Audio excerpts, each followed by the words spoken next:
हनुमान भक्तों को पता ही नहीं है कि हनुमान जी ने पंचमुखी रूप के अलावा 11 मुखी रूप भी धारण किया था। इस बात का प्रमाण हमें अगस्त संहिता में ऋषि अगस्त के द्वारा बताया एकादश मुखी हनुमान कवच में मिलता है, जिसमें उन्होंने हनुमान जी के 11 मुख्य अवतार का उल्लेख किया है। हनुमान जी का पहला मुख भगवान नरसिंहा का, दूसरा शिव, तीसरा राम, चौथा काल भैरव, पांचवां गरुण, छठा है करीब सातवां परशुराम, आठवां 12वां अग्नित्सवा नागमुखी और 11वें में खुद हनुमान जी ने वानर रूप बीच में रखा है। दोस्तों, इनके इस 11 मुखी अवतार लेने का भी एक बड़ा कारण था। ये बात तब की है जब राम और रावण का युद्ध समाप्त हो गया था और भगवान राम ने रावण के सभी पुत्रों नौसौ और संपूर्ण सेना को समाप्त कर दिया था।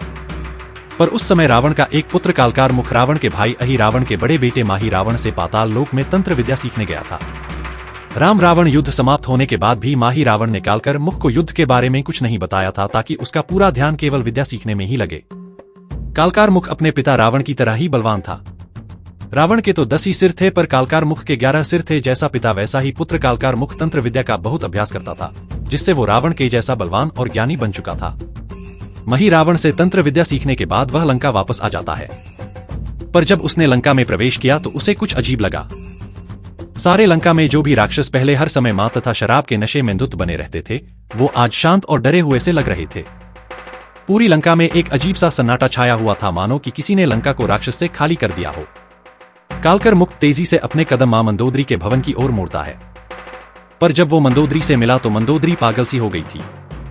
तब वह राजमहल गया, जहां उसने राजा की गद्दी पर विभीषण जी को बैठे देखा। तब उसने विभीषण जी से लंका की ऐसी हालत का कारण पूछा, जिसके बाद विभीषण ने पूरी घटना का वर्णन किया कि किस प्रकार देवताओं ने राम जी की सहायता की युद्ध के लिए रच दिया, जिससे रावण मारा गया और राम ये राज मुझे देकर चले गए। जब कालकर मुख ने ये बात सुनी तो उसे देवताओं पर बहुत गुस्सा आया और तब उसने एक प्रतिज्ञा ले ली कि वो अब देवताओं को हराकर तीनों लोकों में राज करेगा। नॉइस तब उसने विचार किया कि जितनी तंत्र विद्या उसने सीखी है उससे केवल कुछ ही देवताओं को हराया जा सकता है, पर उसे कुछ इससे भी बड़ी चीज चाहिए ताकि वो सभी देवताओं को हरा सके। कई दिनों तक कालकर मुख लंका में इसी विचार के बारे में सोचता रहा कि कैसे मैं अकेले ही सभी देवताओं को हरा सकता हूँ। तभी एक दिन उसने राक्षसों के गुरु शुक्राचार्य के बारे में विचार किया कि गुरु शुक्राचार्य ही अब इस प्रश्न का उत्तर दे सकते हैं कि मैं अकेले ही तीनों लोगों को कैसे जीतूं। जिसके बाद कालकार मुख पुष्पक विमान में सवार होकर पहुंच गया राक्षसों के गुरु शुक्राचार्य के पास और उसने यहां आने का कारण बताया कि किस तरह उसके सभी परिवार वालों को देवताओं ने राम की सहायता से समाप्त कर दिया और अब मुझे उनसे बदला लेना है। तो शुक्राचार्य पहले तो उससे कहते हैं कि मैं इसमें तुम्हारी क्या मदद कर सकता हूं, क्योंकि आज तक मैंने देवों को हराने के बारे में जब भी कोशिश की है, मेरे राक्षसों ने कोई बेवकूफ दिखाकर मुझे ही हरा दिया है। जैसा राजा बलि ने मेरे मना करने के बाद भी बामन को भूमि दान की और सब कुछ हार गया। क्या तुम उनको हरा पाओगे? क्या तुम मेरी बात हर समय मान सकते हो?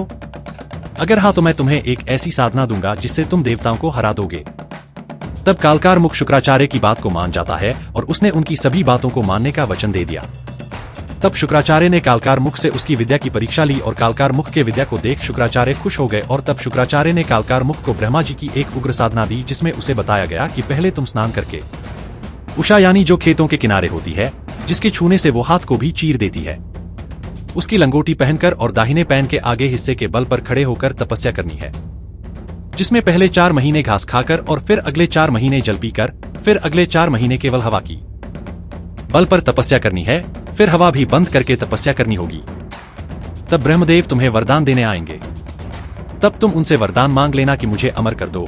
अगर वो अमर ना करें तो तुम कुछ ऐसा मांगना कि तुम्हारी मृत्यु तुम्हारे जैसा ही प्यारा मुख वाला और तुम्हारे ही जन्मदिन में 11 मुख रखने वाला ही कर सके। शुक्राचार्य के बताए हुए सभी नियमों को मानकर कालकार मुख तपस्या करने लगा, पर जब उसकी तपस्या आखिरी चरण में पहुंची तब उसकी तपस्या से तीनों लोक में रहने वाले ऋषि महर्षि देवी देवता भयभीत हो गए और सभी ब्रह्मदेव के पास पहुंचे और ब्रह्मा जी से प्रार्थना की कि कालकार मुख्य तपस्या का तपोबल इतना अधिक हो गया है कि अगर आपने उसे उसका मनचाहा वरदान नहीं दिया तो वह तीनों लोगों में आग की तरफ फैलकर सब कुछ जलाकर राख कर देगा।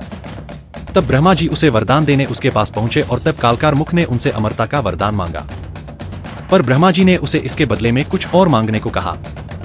तब कालकार मुख ने शुक्राचार्य का बताया वरदान मांगा कि उसे उसी के जैसा 11 मुख वाला ही मार सके, और वरदान पाने के बाद वह शुक्राचार्य को धन्यवाद देने गया। तब शुक्राचार्य ने बताया कि अब तुम देवताओं को हरा सकते हो। तब कालकार मुख ने स्वर्ग पर आक्रमण कर दिया, जिसके बाद देवताओं ने कालकार मुख से कई दिनों तक युद्ध किया और कालकार मुख जीत गया और देवताओं को बंदी बना लिया। पर कुछ देवता जो बच गए वो डर कर भगवान ब्रह्मा के पास पहुंचे और उनसे मदद मांगी। तब भगवान ब्रह्मा ने देवताओं को भगवान राम की मदद लेने को कहा, क्योंकि उस समय 19वें धरती पर थे जो देवताओं की मदद कर सकते थे। तब सभी देवता भगवान राम के पास मदद मांगने पहुंचे। तब भगवान राम ने अपने सेवक हनुमान को उनकी मदद करने को कहा। तब हनुमान जी ने 11 मुख धारण करके कालकार मुख से युद्ध करके कालकार मुख को समाप्त कर दिया और देवता फिर से स्वर्ग पर राज करने लगे। ये घटना शायद ही आपने कहीं सुनी होगी, क्योंकि ये एक अनसुनी घटना है। पर इस घटना के बाद ब्रह्मा जी ने जब 11 मुखी हनुमान के स्वरूप को देखा तो उन्होंने 11 मुखी हनुमान कवच की रचना की। ये कवच सभी प्रकार की शत्रु बाधा और सभी प्रकार के भोगों को देने वाला सौम्य और शांत कवच है। इसके पाठ करने से साधक पर कोई भी तंत्र क्रिया कार्य नहीं करते। इसे सिद्ध करने के लिए 40,000 पाठ करना पड़ता है। संतों ने कहा है कि जो इस कवच का पाठ पूरे